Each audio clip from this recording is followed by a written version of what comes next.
নম্বরটা দেওয়া আছে a plus b equal 13 দেওয়া আছে a plus b equal to 13 R a minus b সমান 3 হলে 2a square plus 2b square 2a square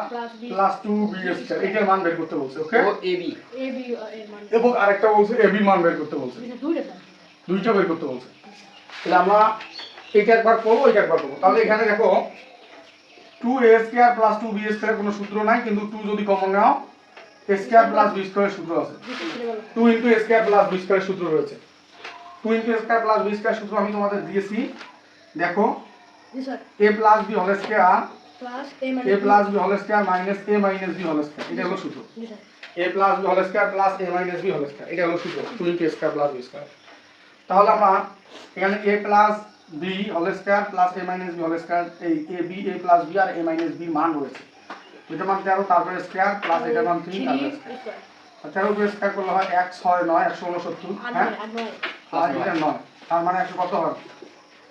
178 হয় কত হয় 178 হয় এটা হলো আমাদের অ্যানসার তো ab মানটা আমরা কিভাবে বের করব তো ab এর জন্য আমরা একটা সূত্র শিখেছি ab এর জন্য আমরা একটা সূত্র শিখেছি ab এর জন্য আমরা কি শিখেছি a plus b by 2 whole square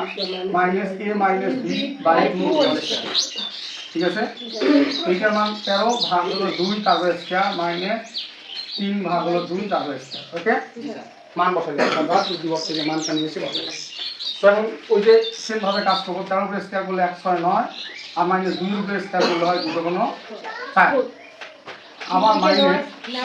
9 আর নিচে হলো 4 তাহলে 4 আর 4 এর লসাগু কি হবে 4 আর 4 এর লসাগু কত হবে 4 হবে তাহলে 4 দিয়ে 4 কে ভাগ করলে 1 থাকে 1 দিয়ে লবকে গুণন করলে 1 6 9 হয়